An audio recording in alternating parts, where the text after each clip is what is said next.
Bill Zeltman, America's real estate guru, coming to you today with 15 tips on working with your sphere of influence. Today is tip number 2. Who belongs in your SOI? Who is part of your sphere of influence? We talked about this a little bit in tip number 1. It's the people that you're closest with.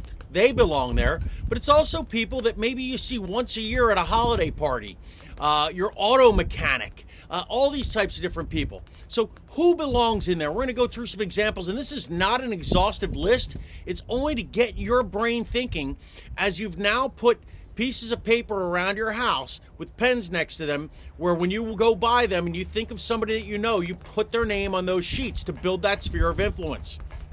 Past coworkers. Even if your last job was waiting tables, I don't care what you did, get your past coworkers' names on that sphere of influence. Your friends. Yes, even people you knew in high school, people you haven't seen in 20, 30 years, get their names on that piece of paper. You never know if they might be looking to buy or sell a house, and this is your job now to reconnect with them and to build that sphere of influence out.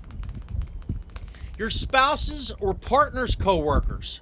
So if your husband or wife works for a company, get the people that they work for's information.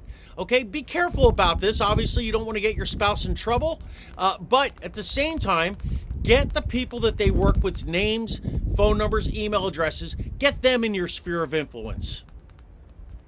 Your spouses and partners' friends. Maybe that you have, your wife or husband has a friend that you really don't even know, or maybe you don't like. Well, be careful with that one. But get their information. Get them in your sphere of influence.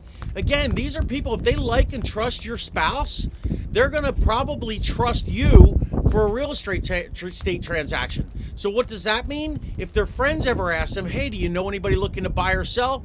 They will also recommend you if you're reminding them systematically that you're in real estate. Get them in your list.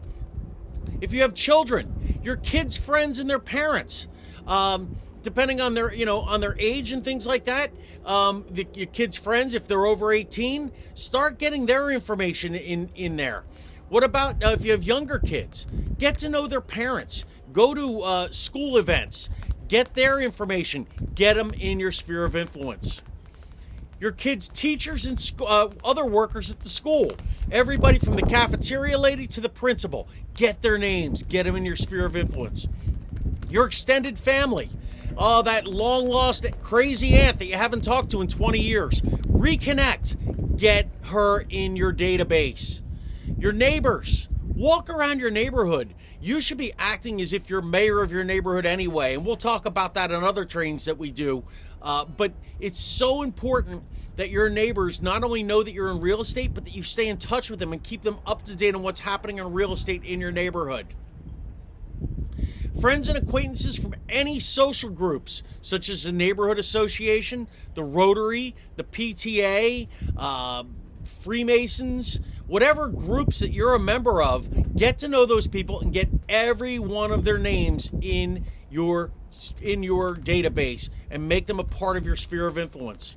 And then anyone that you interact with regularly. I said auto mechanic before, and that was one example. But that could mean somebody that you only talk to every couple months. Your hairstylist, your accountant, your doctor, your dentist, the hygienist, even your bank teller. Get these people in your sphere of influence.